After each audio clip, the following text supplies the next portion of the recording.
Welcome back to Beyond the Charts, episode 5 with myself and Emmanuel Trades. Emmanuel, how you doing today? Tomorrow we got a fucking huge day. The elections. Did you trade today? A lot of people are not trading. A lot of people are scared. Tomorrow is the elections, and this morning I told all my students, hey, it's a day before elections. We should probably be taking it easy.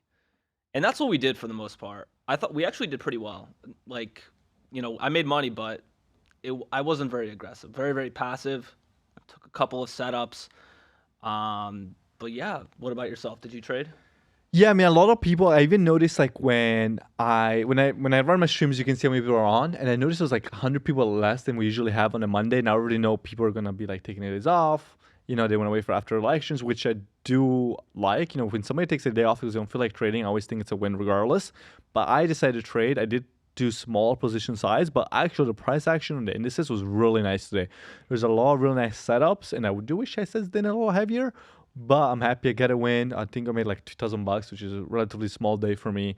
Everybody won today. I think people were just killing it today. The price action was very nice. But it's Monday. There's also no news. Tomorrow you got the election. I don't know if tomorrow I'll be trading. I'll probably be tape reading, so I'll probably be watching the charts because I'm interested in it. But I'm more interested in like what's gonna happen with elections. Like I think it's gonna be fucking crazy. I remember the last one was pretty fucking wild. I remember Trump was winning, and then overnight, and Biden was winning, and it took like a fucking week to just get the results. So I'm curious how this one's gonna play out. Because you keep reading polls, and they're all different. This poll got Trump winning, that poll got Kamala winning. So it's gonna be pretty interesting. It's going to be very interesting. I'm more curious just to see how the markets react. But from what I understand, I don't think we're going to have a clear, for sure winner tomorrow evening.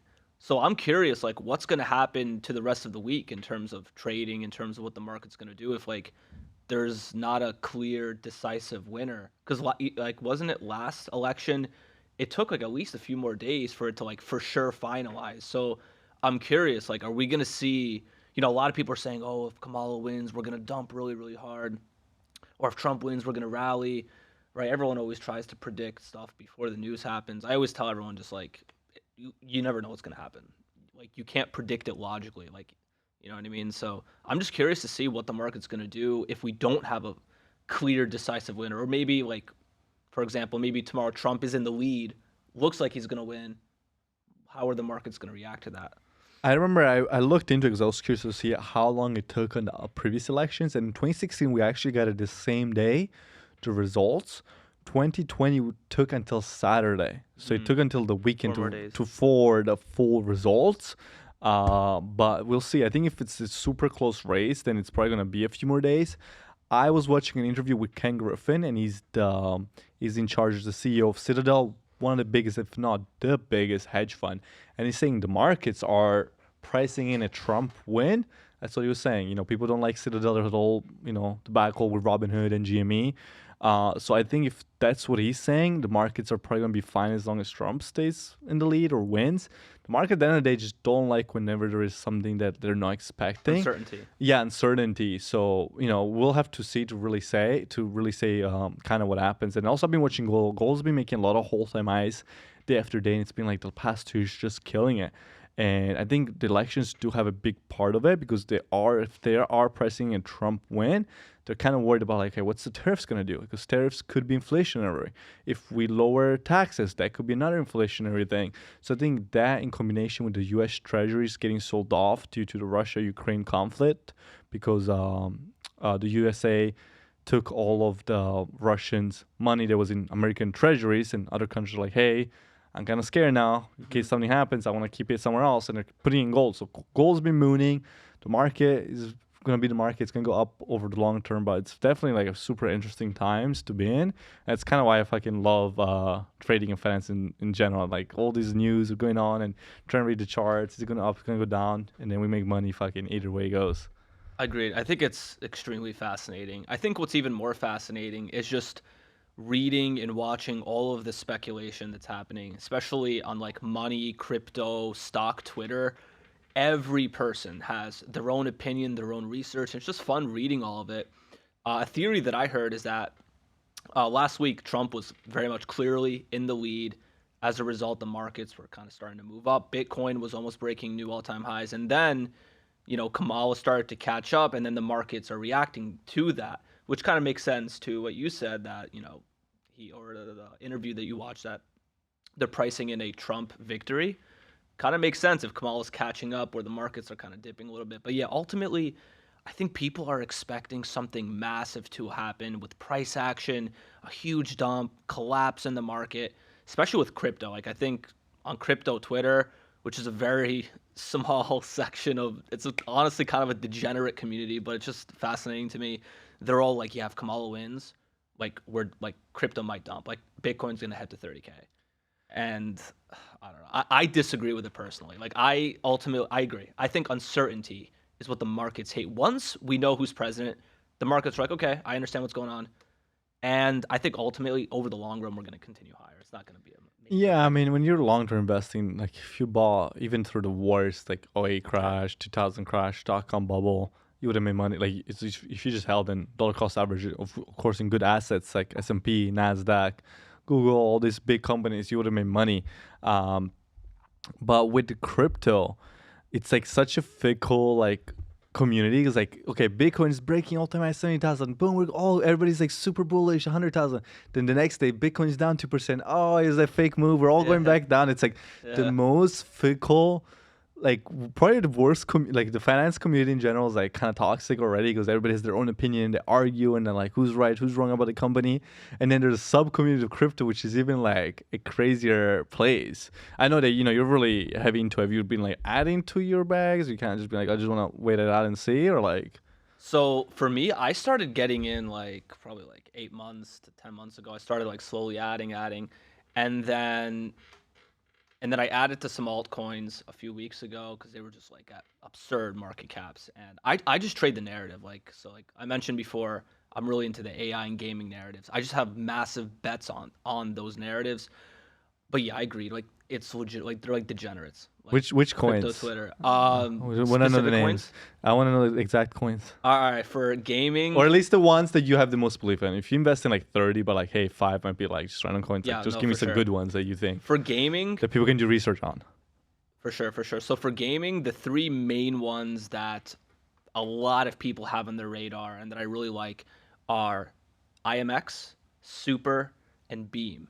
Now, these are gaming coins. However, they're not individual games. These are gaming infrastructure. So they provide infrastructure to gaming studios. They provide blockchain technology to gaming studios.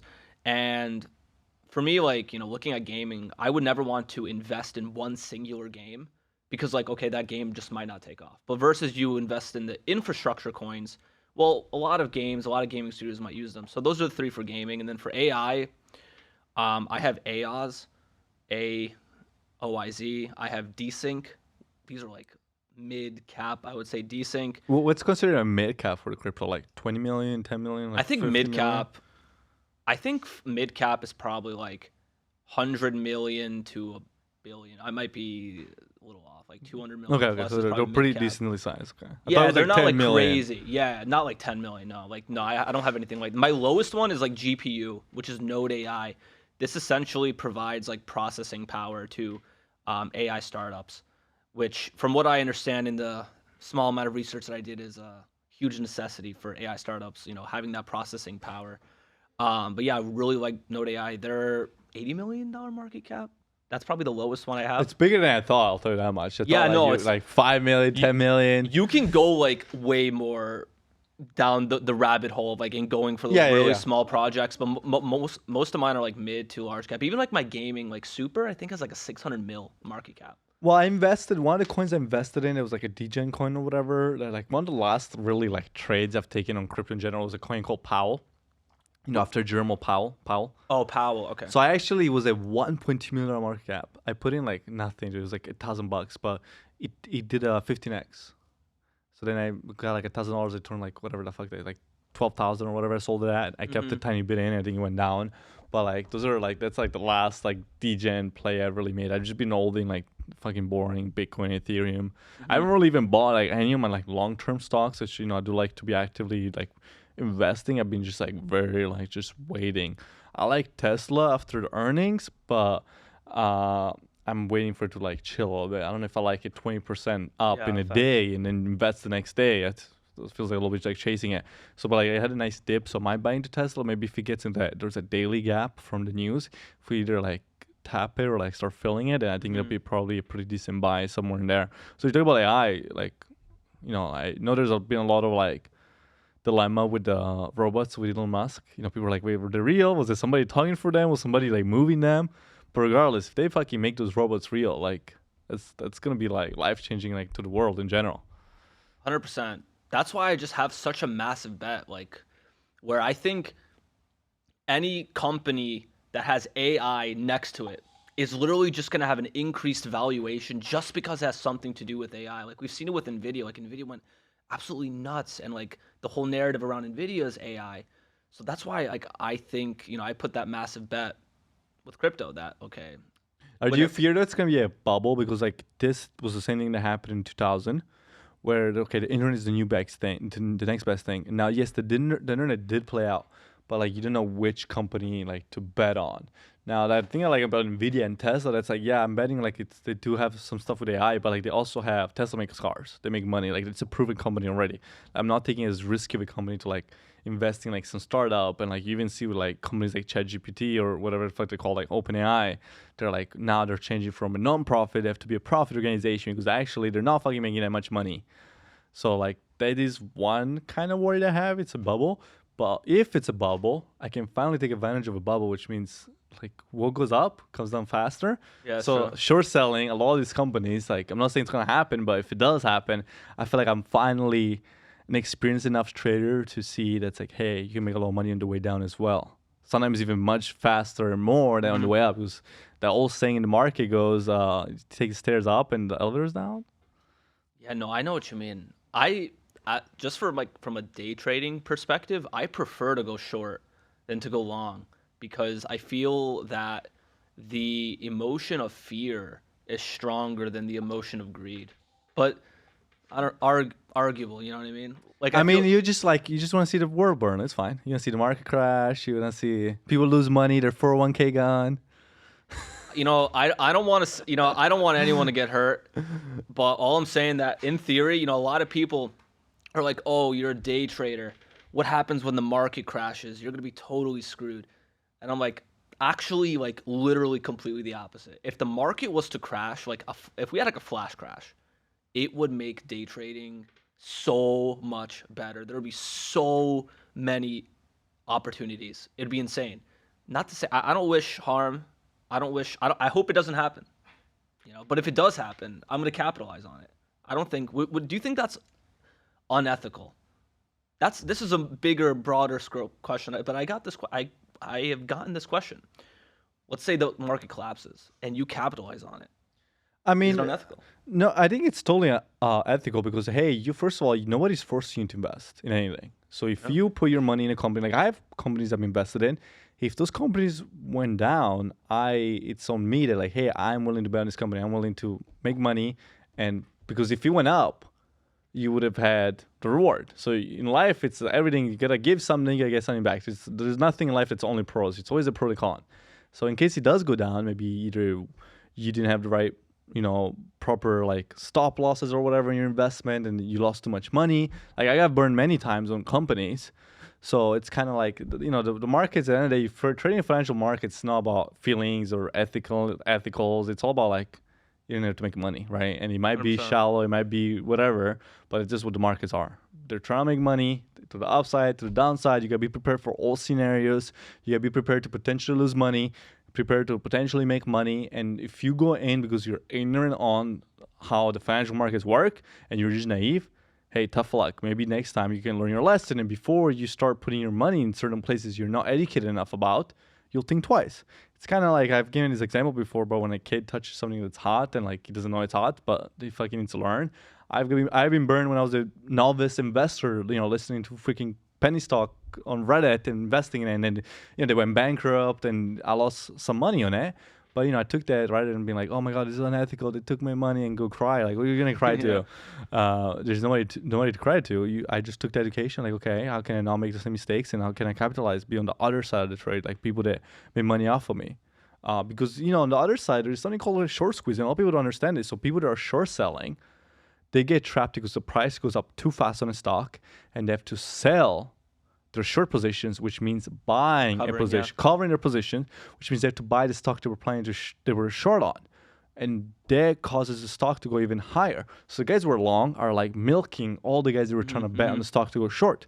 So there's always that double side to the coin. Like the short sometimes wins, the bull sometimes win. Just don't be the pig that like tries to capitalize on every move and win both sides, because that's the people that get burned the most. 100%. It's actually interesting you mentioned that. So in my strategy, as you know, I'm a gap trader. So a lot of times that happens where, let's say, a stock has a massive red bar the previous day, major sell off. And then the next day, the stock opens above the highs of that red bar. So essentially, gaps just literally directly above all of that selling. My bad. I call this shock value. So let's say you got a massive red bar. The next day you open literally directly above that red bar.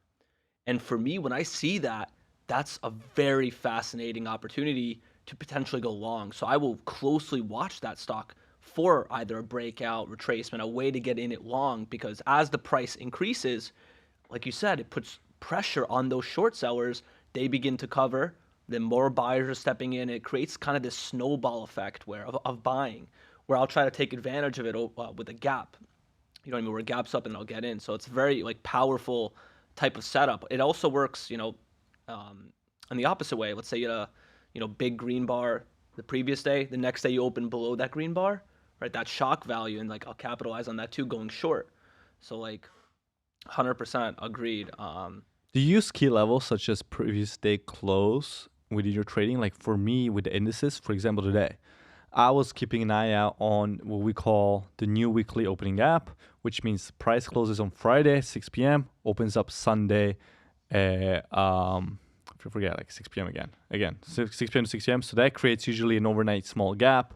And also, if it's not on Friday to Monday, if it's Monday or Tuesday, let's say, it's a new daily opening gap. So I'll look at a level that if we're below it, usually I tend to be a little more bearish. But once we break and hold it, I'm bullish. So that's the setup I took today. I was watching price. We had a nice little dump right off the open, which got quickly bought up. Then price closed above the previous day close, showing me signs it was bullish.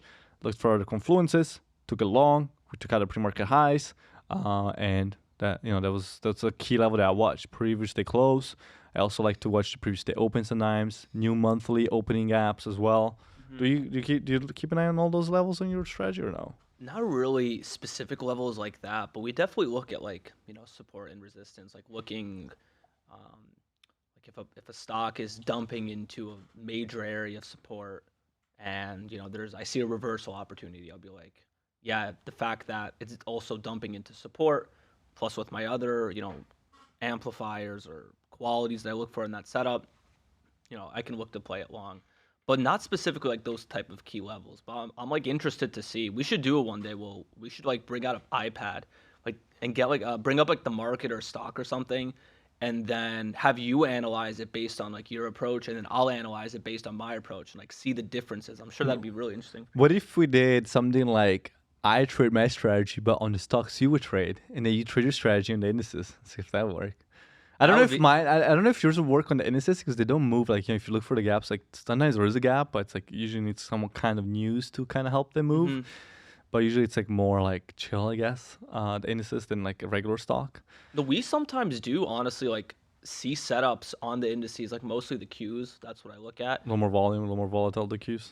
Nasdaq. Yeah, or like the TQQQ, like usually just because it's lower, a little bit lower priced, better for day trading.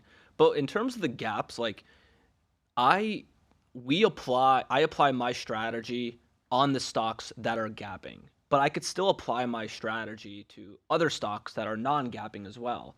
It's just gapping stocks tend to have much more momentum, much more movement. There's usually a catalyst, whether it's earnings, whether it's the news, or something that's driving the momentum of that stock versus you trade a stock that doesn't have a significant gap. A lot of times they could just go sideways the entire day. They might not move at all. So the gaps like essentially give me the list of stocks I want to focus on. But um in terms of like looking at the Qs, for example, I could still apply everything that I'm doing with like the indexes too. Well, it's funny that you say like when you talk about gaps, like just tend to be better. Like you can still use the same strategy, but on gaps is better because I feel like as day traders we need volatility. Yeah, Like hundred we don't percent. want something that's sideways and chop. We want volatility, and that's why to me it's so interesting. Because a lot of like influencers out there, especially when it comes down to like indices, talk about, hey, I'm not trading today because we have this news event going on, so they want to avoid it. But I'm like, well, I kind of like when there is a news event because after it, like I'm not trading through it, but after it, there is volatility in the markets based on it, and I can take more advantage of it. Why do I want to trade it Monday, for example? That's going to be no news. There's nothing really crazy going on this week, and it's going to be sideways the whole day, and I'm going to be like an hour and a half into a trade that like is barely moving. Like I never understood that. I always thought volatility brings opportunities as day traders, and if you can't handle the volatility, don't fucking trade. You need to Hmm. have some kind of um, cold-blooded, like not being fucking scared of being in a trade moving up and down to a certain degree. Yeah, no, 100% agreed. I think a lot of people get very scared with the idea of like, oh, there's news dropping. Like, I gotta be careful. Like, oh, what will, what if this happens? And it's like, I always tell beginner traders try to avoid it, right? So like, I went on TikTok yesterday. I made a video. I'm like, yeah, guys, be passive this week.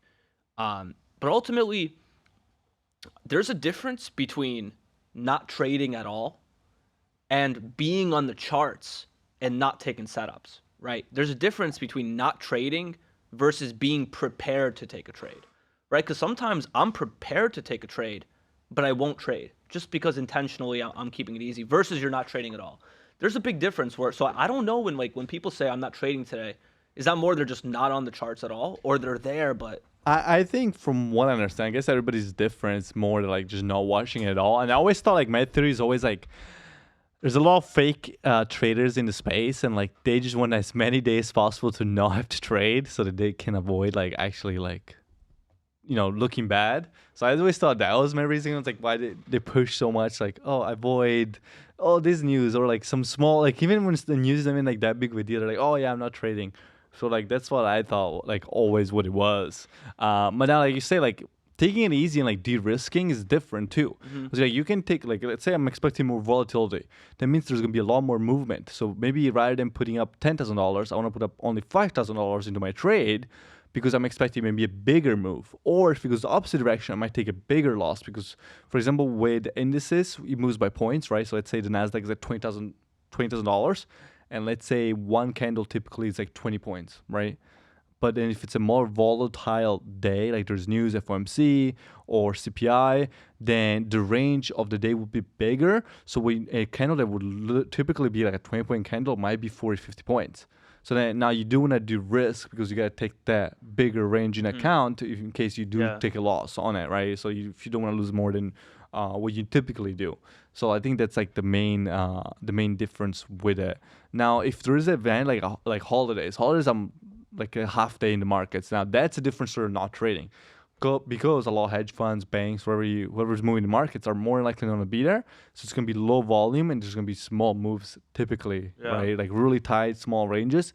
And they're just more like they probably will not be good setups. And those I'm totally cool with like not trading. Now, if Mm-hmm. you just don't want to trade, if you don't feel like trading, just don't trade. Like I'm all for that. When people are like, "Hey, I didn't feel like trading, so I didn't take a trade," because at the end of the day, you don't want to be doing something you don't feel like doing, especially if you got to put up your money for it. Mm-hmm. Yeah, no, I agree for sure. I mean, even today was a day where, like, right in the morning, I was looking at like my watch list and the gaps, and I'm like, I don't see much, which like makes Yeah, sense. well, Like, and it's totally like more like if you don't see the setup, then you don't trade. Like that's yeah, especially exactly. for you because you do need volatility, you do need news, right? You're not trading like the fucking indices like I am. Mm-hmm. You want a lot more like movements. If you see like, hey, there's no news, there's nothing, market is flat. There's not much for you there, so you don't want to fucking be trading it. Yeah, And that's the exactly. mentality I go into the market dates. Like I always tell my people, like I go into the market not looking for like I don't want to take a trade, but then I see a setup that's so good, I'm like, hey, I want to take this trade. So Yeah, that's the mentality I have. I don't know about you, like when you.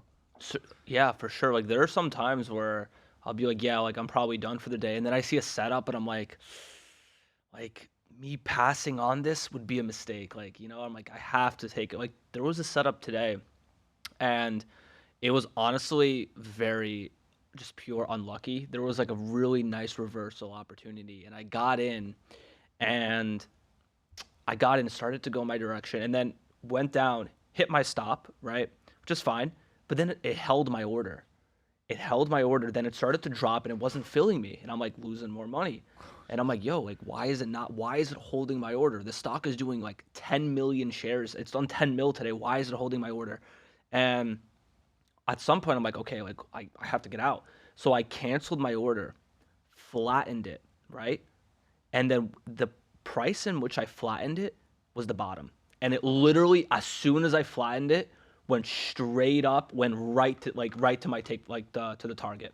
And I'm like, and that was like a huge. I ended up losing. I mean, I lost 400 something dollars on it, but if that was a winning trade, that's a $1,500 swing in my profits for today. Like it would have been a really nice day versus, I still made like $1,000 today, like pretty good, but that could have been a big difference.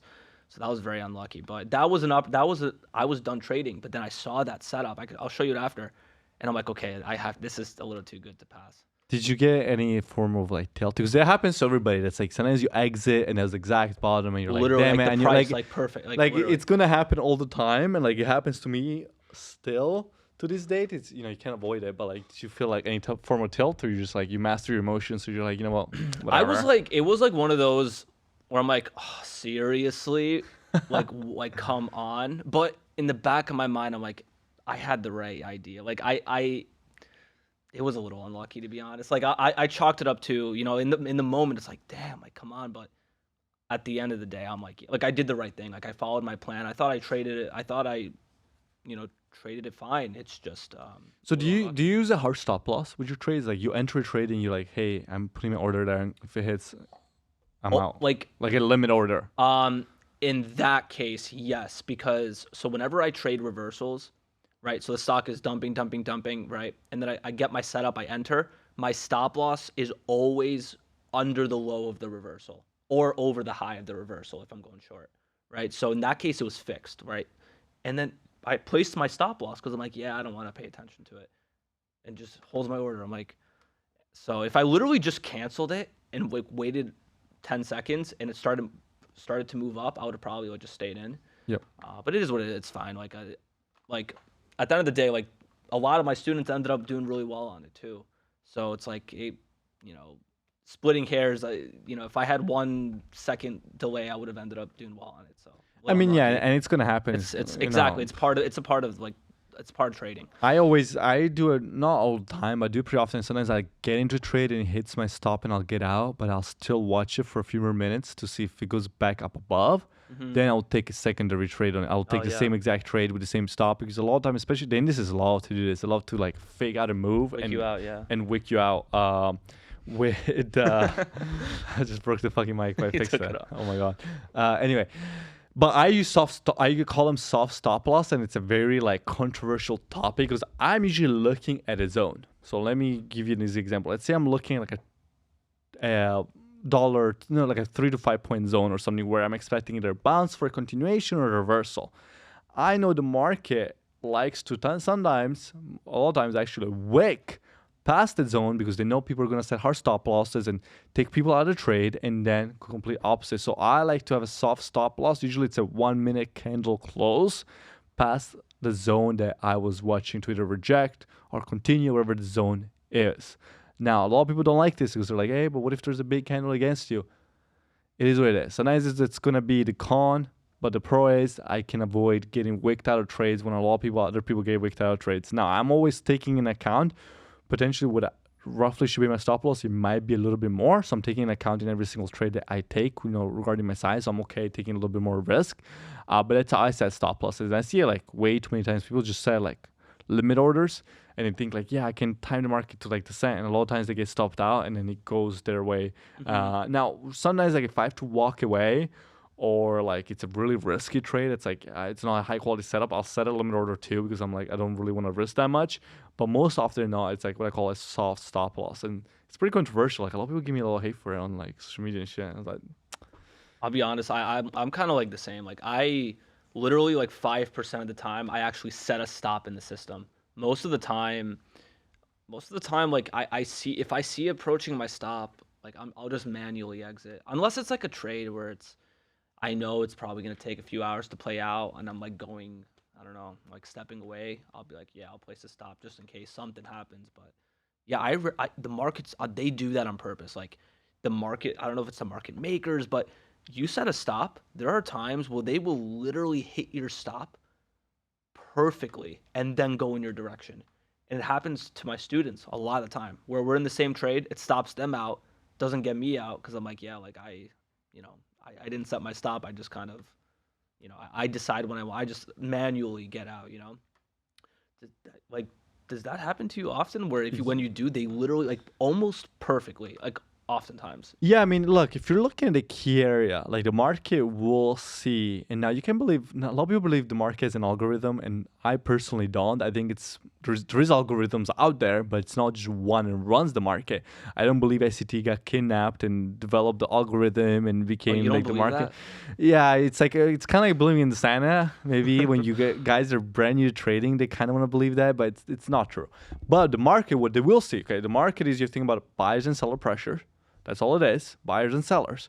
Now, the market is looking for the most amount of money can take out to go to the opposite direction. That's volatility, that's liquidity in the markets, that's dollars moving in and out. So I think if there is a ton of orders at a key area, more than likely the market will want to go to the area to fill those orders, right, which can be stop orders, stop people out, and then go the opposite direction. So if there is a lot of orders at an area that looks extremely obvious, so everybody's like, yeah, I might have my stop at this low or this high, then they will take a lot of people out. That's why sometimes when I trade, it's almost like too obvious. Like when there's a key area, and I'm like, damn, this is too fucking obvious. I was like, I'm avoiding this. Like I do that sometimes. I'm like, this is way You too like get obvious. a feeling. Yeah, like I'm like, no, this doesn't make any sense. I'm like, there was who remembers this? It was like a few weeks ago. So the market left equal highs. So there was like a set of 4 equal highs exactly perfect on the Nasdaq, and the market will come up, and people are like, okay, well, I'm gonna go long because we're gonna go for those equal highs. We're gonna take out all these highs together, and he'd be like, no, and he'd go back down, and he did that for like literally 3 weeks straight. There was these equal highs on the. And everybody was watching, even on Twitter. People were like, "Oh my god, why can't it just keep going up?" And people kept longing, and he just kept, "Oh, I'm going back down." So I think it's like that. It's more like market mechanics versus like an algorithm. Do you think there's an algorithm? I made a video. On it yesterday on my TikTok, and I was shocked how many people believe that there's one algorithm that moves the markets. Like I'm genuinely shocked. I don't think there's like one algorithm that literally just moves the entire market indexes, but I know for sure there are specific stocks that run on that algorithms trade them, or like HFTs, high frequency trading firms. They'll like turn on their algorithms for certain stocks, and I know this because I've been in trades where, and for anyone who doesn't know the type of trader I am, I do a lot of what's called level 2 trading. The level 2 is like the order book. It shows you the imbalances between buying and selling on the bid and on the offer. And based off this level 2, based on the order book, I could capitalize on very small or sometimes big fluctuations in price, right? So there'd be trades that literally picture perfect level 2, easy to read, obvious, like lots of selling pressure, right? Like, let's say I'm going short. I want to see consistent selling pressure, lots of sell orders on the offer, and a very small amount of buy orders on the bid, right? And I want to see that consistent. As it's dropping, I don't want to see it just flip randomly, where all of a sudden the buying goes up, selling decrease. I want to see it consistent, that imbalance between the bid and the offer. I wish we could have a visual, but maybe The next maybe podcast next time, yeah, we can like set something because up. it's kind of hard. I think you should record a trade that you like, Yeah, and then record level 2 and how it's like, hey, this is what I'm looking for, and then we can Yeah, go over it. 100%, because it's a I little can hard to learn. visualize. But anyway, there would be times where it's perfect level 2, perfect imbalance. I'm making money, like it's easy to read, and then the stock moves a ton, and there's a point where I almost, maybe I'm crazy, but I feel like it's like a light switch. They switched it, and now the level 2 is moving differently. It moves where it flips. It flips all of a sudden. The imbalance, like it could be really stacked on the selling side, and then instantly flips, right? And that's what I don't want to see. And there are moments with certain trades where I almost feel like in a random moment they activated it, and now it's different. Well, I do think there's a lot of different algorithms in the markets, and I think with smaller cap stocks, algorithms are even more because it takes a lot less money to trade them. Yeah, true. But when you're talking about the Nasdaq, the S&P 500, you need billions and billions of dollars to move them a few points each way direction. Now, is there probably algorithms that are doing something? Yeah, but it doesn't mean it's like one. Like each hedge fund probably has their own algorithm they build.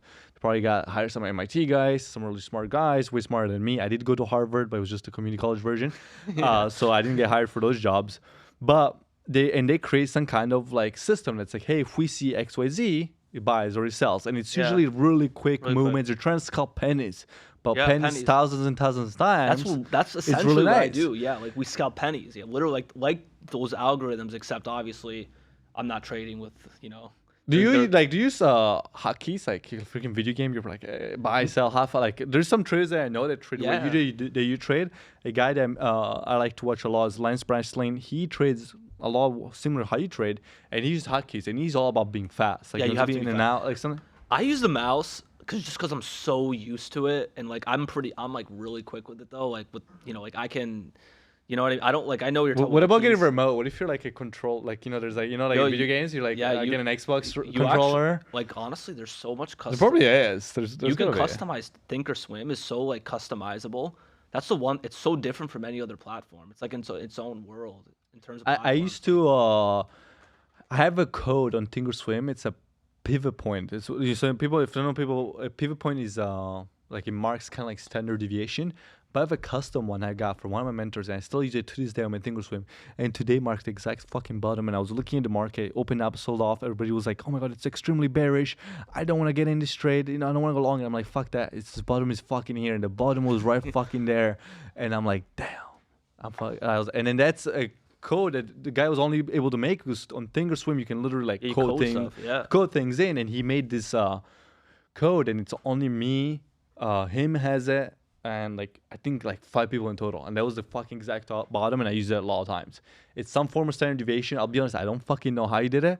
He gave it to me once. I use it. It fucking works. 5 years later, I still use it. That's cool. That's great. I gotta show it. One day I'll show it on stream or something. Maybe I won't share the code of it, and I haven't shared the code to anybody. I've Yeah. talked about it to my students, but I haven't given it to them. Yeah, if you guys want the code, it's a hefty fee. You gotta We're find gonna- where I live and Yeah. kidnap me. Yeah. But yeah, no, I feel that. I've never used like any of the scripts to be honest. Like Have you never messed around with it? I like never messed around with it. I'm not a good programmer. I used to program a little bit in Java back in the day. Back when I didn't know trading was going to be my career, my dad really wanted me to acquire programming skills. But I'm watching a lot of like guys that are in computer science and they're like struggling for their jobs. Like watch TikToks and it's like there was like 600 dudes going up an Yeah. escalator and like all computer science guys, and like wait. fucking struggling. what if we assembled a team of programmers and they literally like set up algorithms and AI on our computers and like in our they'll make us glasses, they'll track our eye movement and we'll create an algorithm that trades for us. The thing is, I think where the struggle is, we need to find the coders that know about trading. That's like the hard part. Yeah. All those coders that you get to explain to them, like, okay, this is stock, that's a candlestick, and it's like, fuck, it's really hard. I have a buddy of mine that he got a computer science, he went to UC Berkeley, and out of college, he went to work for Microsoft, and he like was like a freaking software engineer in Microsoft. They get paid like pretty good, like 300,000, I think it was, the bonuses. And then he left, and like typical coder moved on to like some kind of fucking startup to like change the world, which probably like 95% of them fail, but he wants to give it a chance. I don't even know what he's up to. I gotta hit him up soon. But I had actually a question for you. Now that you mentioned like what your dad wanted to do, Yeah. if you were not day trading, do you know what you would be doing? No, like You did nothing. Like you didn't like. I would have no idea because I was like directionless. Like, so I went to college for engineering, literally just because like my parents thought like engineering was a good thing, like a good career path, just because like other people told them. Plus, so I'm Russian and Jewish, and in the Russian and Jewish realm, college education, just any education, is very important. Like So I trade, like I have a, my trading university, I do well for myself. My freaking like uncles still think I should go and get my like grad school degree. They think I should go get my master's, and I'm like, they don't like the older generation just doesn't understand the new way of the world, just the world, like making money, providing services with everything online with trading. They can't grasp that. But I don't know anything. I don't know what I would be doing if I wasn't trading. I'd probably be working for like, McDonald's. yeah, That's yeah, where I would be at. yeah, That's where I would be at. construction. No. Construction, dude. Construction workers, they make good money, but the thing is, they fucking fucks up your body. Dude, they like it's like manual labor. Yeah, They're, they when lifting people are like, cinder blocks. yeah, when people are like, oh my god, they treat so difficult. I'm like, dude, try construction worker for a couple of weeks and see how that goes. That's fucking some real hard shit. Yeah, no, I mean, honestly, I'm kind of the same. Like, I was going to school for business, and like my idea was like, I just want to be CEO of something. CEO. I don't know what the fuck. Like, I was like, I don't even know how you become a CEO. I think it's just like you get lucky. Honestly, I don't even know how these guys become CEOs. But like, that was what I thought. But what I really liked was like also history. So maybe like some kind of history. History's cool. Like a Yeah, history like teacher. it's not. I don't know about a teacher, but like I really like love like medieval history, European history. Like I've watched like these fucking like tens of hours of documentaries on Napoleon and Yeah. really like lame World shit. War II. That's Yeah, like super boring shit. Like I was just like at the gym, I'm just listening to fucking audiobooks on Napoleon and how he won certain wars, and I really like yeah, that. no, So I love that too. I'm gonna do a podcast on just like Napoleon one day. It's like one of my favorite people in like history in general. People probably hate him. Most of you hates him, but it's really interesting like story he had. That's maybe what I'd be doing, but like realistically, I'd be fucking at Wendy's flipping burgers and shit. Dude, I can imagine you as like a historian, like Could I? rolling up to like I'm gonna get museums. glasses. Show up next one. Glasses, a little fucking polo, maybe a Yeah. turtleneck. Yeah, no, you should. You should. History is cool. Yeah, I find.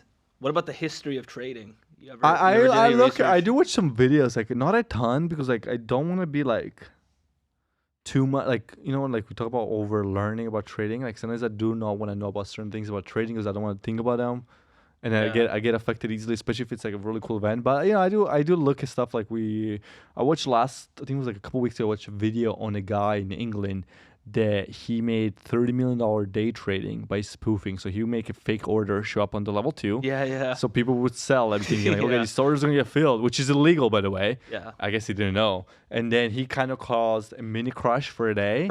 So then the SEC looked into it and actually arrested him. So they went all the way to England and arrested him and just gave me like 3 million. It's like Was he like nerd. a young kid?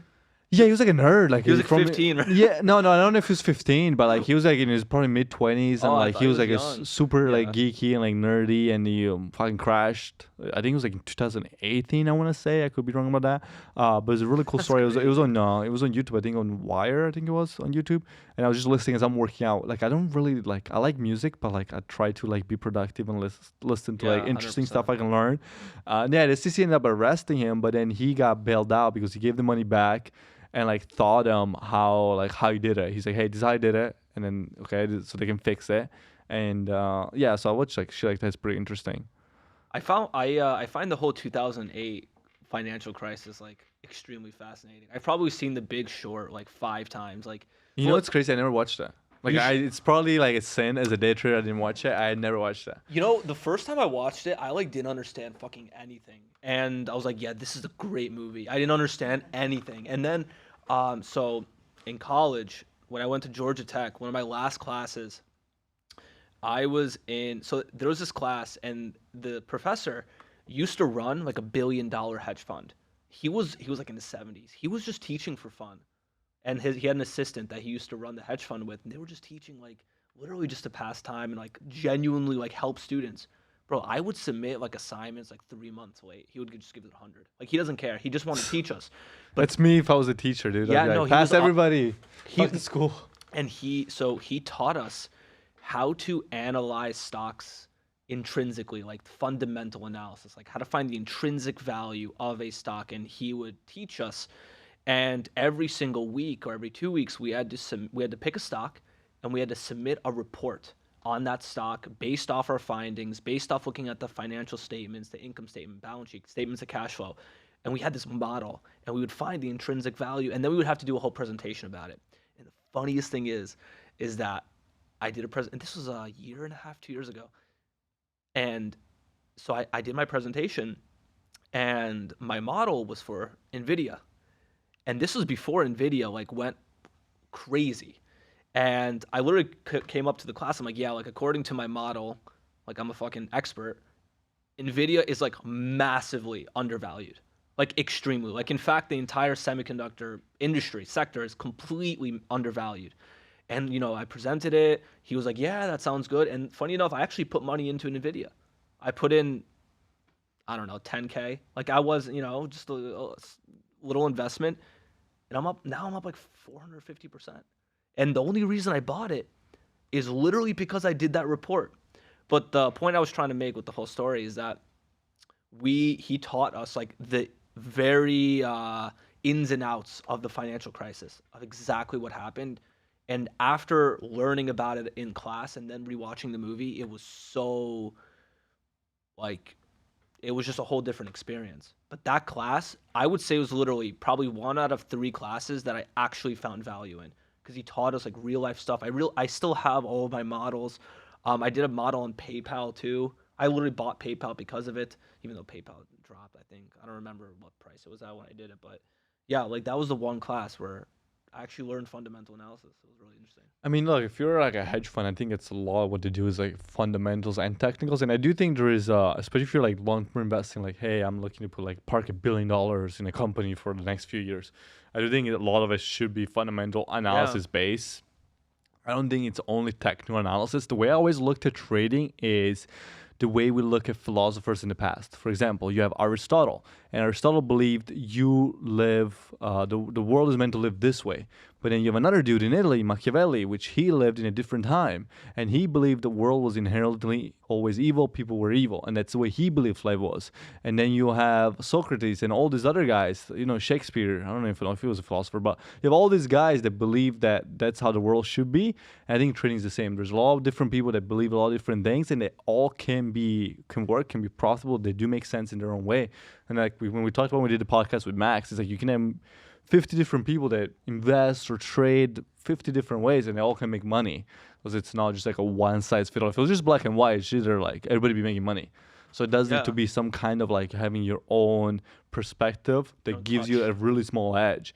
And we talk about edge, people think like, oh, you need to hit 90% win rate, $100 trades. No, small edge, it's like if you have a 1 to 1 risk reward, a 50% win rate, that's break even. If you just bring up that win rate to like 55%, you make money over the long term. So edge is like a really small improvement to what the market Mhm. typically would be. A lot of people don't think that. They think that they need to have these crazy edges, that they know everything, where price is going to go everywhere. And a lot of it is influencers that make them believe that's like really the way it is, but it's not. You just need to be very small something, whatever that something is. Could be some technical, some fundamentals.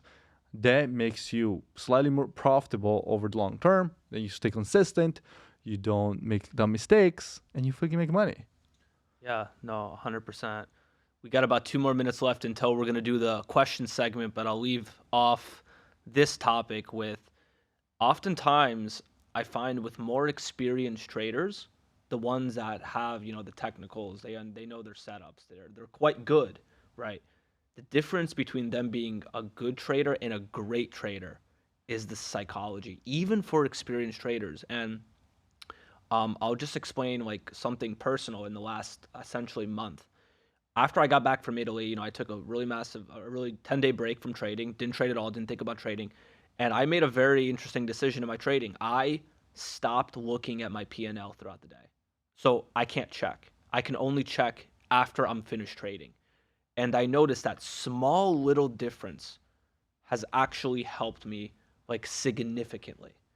And that small little thing gave me like a little bit of an edge, right? In my own trading plan, you know what I mean?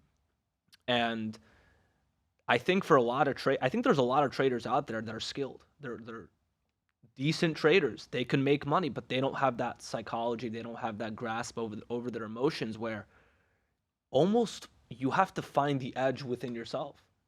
You have to like reflect on, okay, like I'm a good trader. Like I'm identifying profitable setups. Why am I not making money? And you almost, that's I feel like a lot of times where the real edge comes from. Like you have to it's like an existential thing. You have to like find it within you, you know. And that, for example, very very small thing has helped me a ton. You know, where now like throughout the day I don't check my P&L.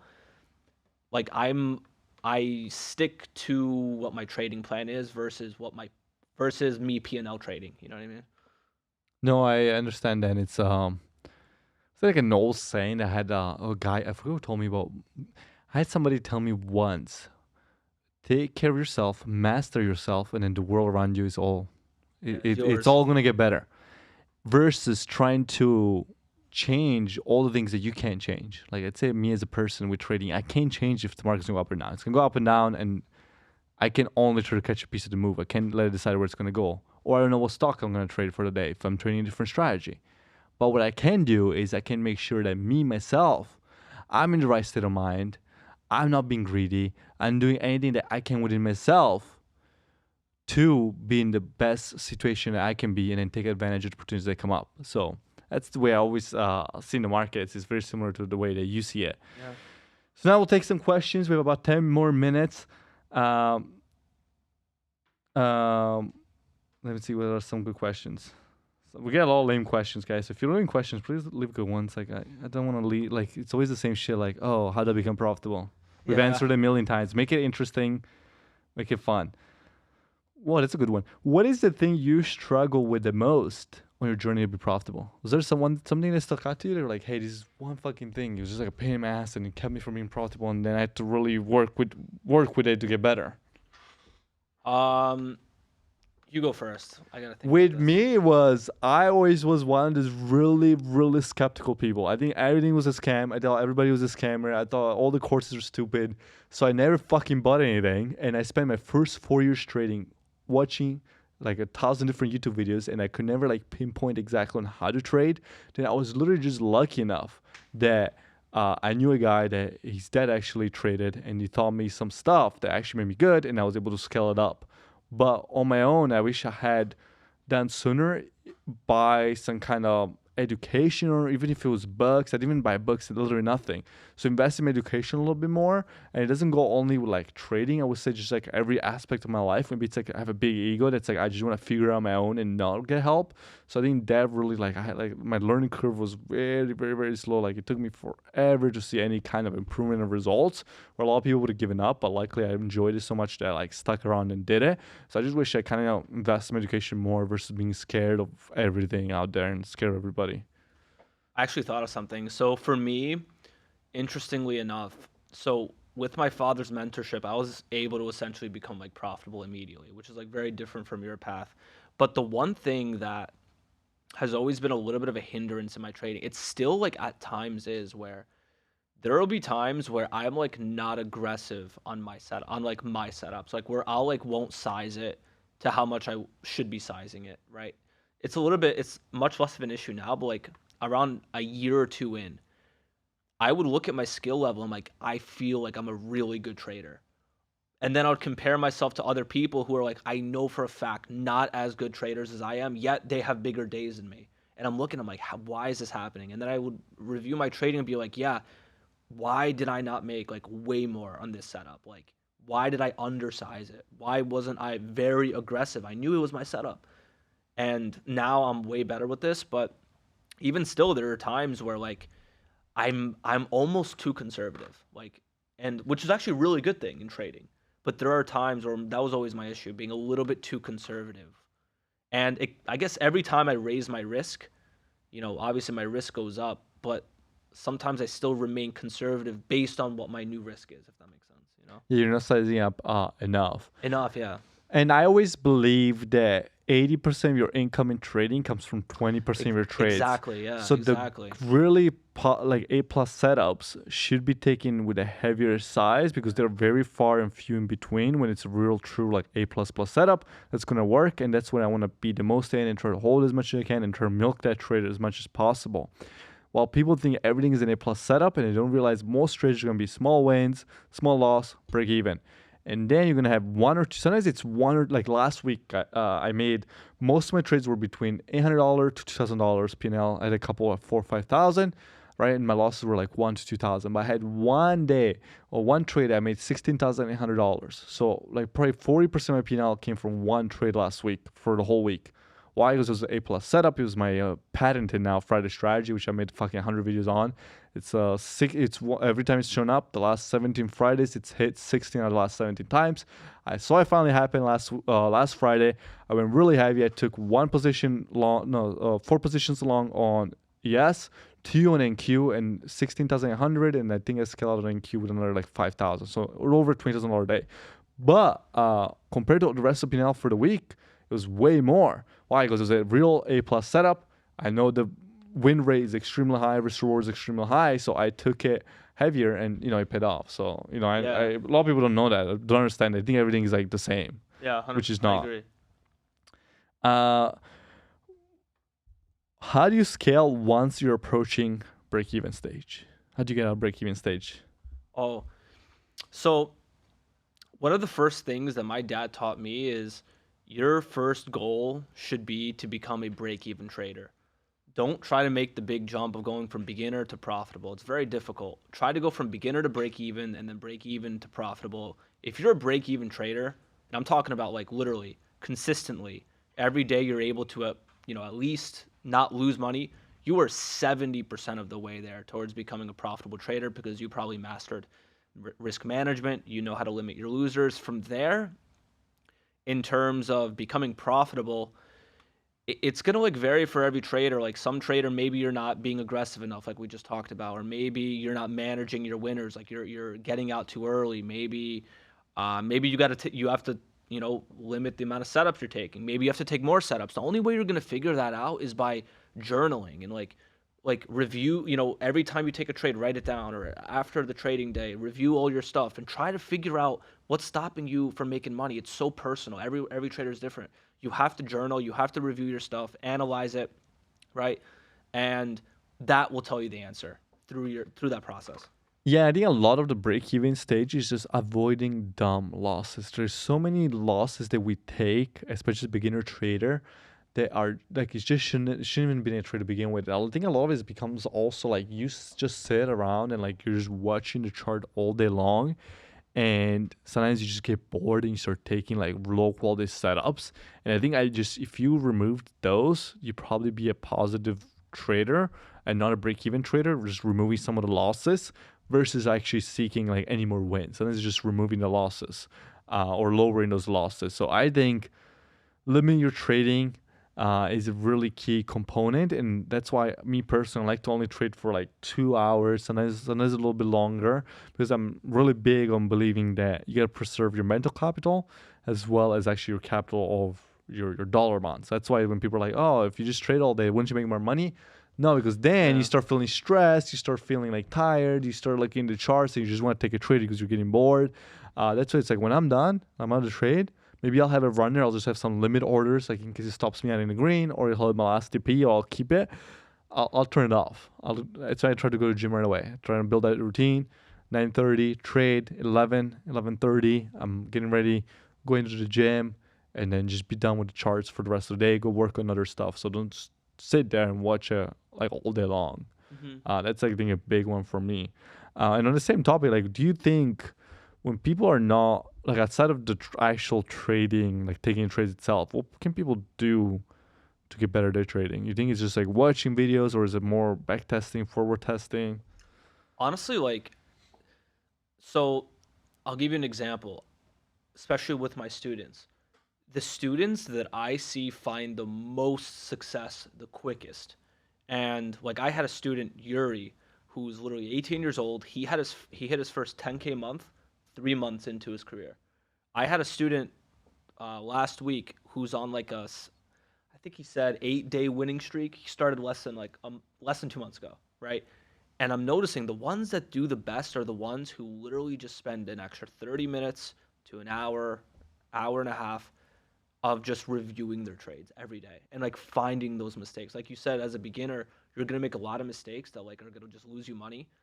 The easiest way to improve is just by eliminating the garbage mistakes that like are you're never gonna do again. And the only way to do that is to just put in a little bit of work after hours, and I find it, now I actually don't really do that anymore. I stopped like reviewing at this point. Like I feel like I don't need to, but in the beginning I did a lot of that. Just extra time. Just look through your stuff, like figure it out yourself. Why did I lose money? Say, how could I avoided it? No, yeah, I totally agree. And then like you nowadays, I don't really do anything. Like 9:30, 11:30, I'm honestly not really looking at the charts after. I don't really shop much before pre-market to really even look. I'll look at it because I kind of know already the kilos I'm gonna watch. It's only need like 5 minutes to find them for me for the day. But that comes with like 10, 11 years experience. Yeah. For you it came much faster because you didn't have the fucking issues that I had, which was like not figuring out like what the fuck to learn from.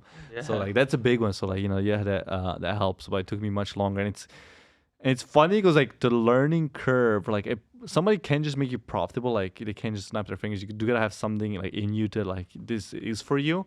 But the learning curve can be like shit off the ton. Like if you had the right help, like you had the right help, you were able to be profitable kind of right off the bat.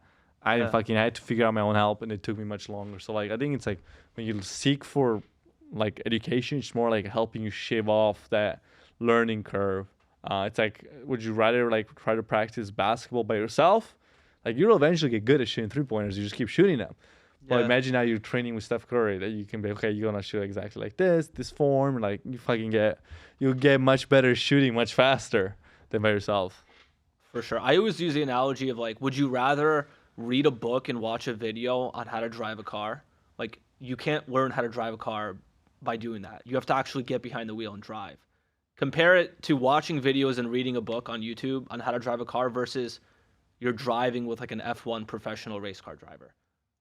Like, how fast would you learn how to drive? Like, I have a instantly, funny story on that. So I bought a Lamborghini. So Lamborghini sometimes hosts events, right? And then the dealership I bought it from like, hey, we're having an event in Palm Springs, California. We're gonna be racing on the track. The car that you order, it's gonna be there. Not the exact one I had ordered because it was before like the Technicas came out, which is like it was a newer model, but it was gonna be a Technica there. Come out, we'll pay for your flight, everything. I'm like, perfect. I grew up in California. I go see my parents. Go to the event. I go to the event. And driving on a track, nobody teaches you to drive on a track unless you renew. Everybody knew except me. They did not give me a fucking class, nothing. They're like, here's your helmet, get in, go fucking drive. So then we're in a line, it's like 6, 7 of us, and then the guy, like, you have a little headset, and they're like, go faster, like my car, like white, I was the white car. I'm like, okay, I'm going faster. But I'm like, I don't want to go too fast because these curves are like, you have to, if you drove on a track, it's different driving on the streets. I only ever driven on the streets. So when a fucking curve comes, the guy's telling me to go faster. I go faster. Don't understand how to, like, you have to fucking do some shit to, like, take the curve tight. Yeah. I spin out, fucking crash the car. Because I didn't have no one to teach me. And I told the guy, I'm like, bro, like, nobody taught me. And I told you guys I never drove on this before. You give me the helmet, you give me the car. I was worried. I'm like, man, they're going to fucking charge me or something. I don't know. The guy's like, oh, whatever. Put a fucking car on the track. Go get it fixed. Here's another one. Just give me another Lamborghini drive. And I'm like, but then that time he gave me, there was a couple like professional, they were not F1 drivers. I think they call them track drivers that for Team Lamborghini. So that I drove with him, and these guys was like fucking like going like 180, taking every fucking curve like 100 plus. I'm like, how's this guy doing it? But he taught me. Then he gave me another car again, and now I'm fucking zooming. I wish I'd done that from the start. exactly. It's just, But it was a good experience, and it was like a really fun experience too. Like I met all these successful people. I met this couple that was like from New York, pretty close to where I was living in New York at the time, where I was living, and they were like super. So they built like a ton of buildings in New York. I became friends with them, and they're like, "Damn, you're the youngest guy here," but like a landslide. They're like, and they wanted to know my story, and I brought my dad along, which was a really cool experience for him too, because I was in California, so it was Palm Springs like an hour and a half, 2 hours from where I grew up in California. So, but yeah, it goes into like, since you mentioned that F1 guy, I'm like, I fucking wish I had one. Dude, the embarrassment I had when you had to come out of the car after you crash at a Lamborghini event is like probably one of the worst fucking feelings. I'm like, fuck, I had to get the helmet, look like an idiot in front of everybody. Everybody's like talking about it, and I'm just like, crazy. But the people were super nice, and I thought I was gonna get in trouble, or they were gonna be like, okay, you're not driving anymore. The guy's just like, take this other car, which other color you Here, want. crash this one now. There was literally like 80 Lamborghinis there. STOs, all kind, and there was like 10 of us, and they were like, yeah, take this one, take that one. They were fucking do like crazy shit. I was like, no, like it was fucking awesome. That's it. But yeah, it was a good time. Probably there's a reason probably I didn't get invited again though. Yeah. Another time. Yeah, so that's my story. But another episode wrapped up, guys. I appreciate everybody tuning in. Make sure you subscribe. Make sure you go follow Spotify. Make sure you go follow our social media, TikTok, Instagram, Twitter, Twitch. There's fucking so many social medias. Pinterest. What else? There's like a million fucking. Yeah, OnlyFans. Oh, you know, WAP now also is doing like some fucking social media shit that you can like post. Like, there's just so much. Yeah. Oh yeah, the For You page on WAP and shit. There's just like, it's just madness. Anyway, thank you guys for watching. I'll see you guys in See you guys. the Thank you next for video. watching. All right, peace out, boys.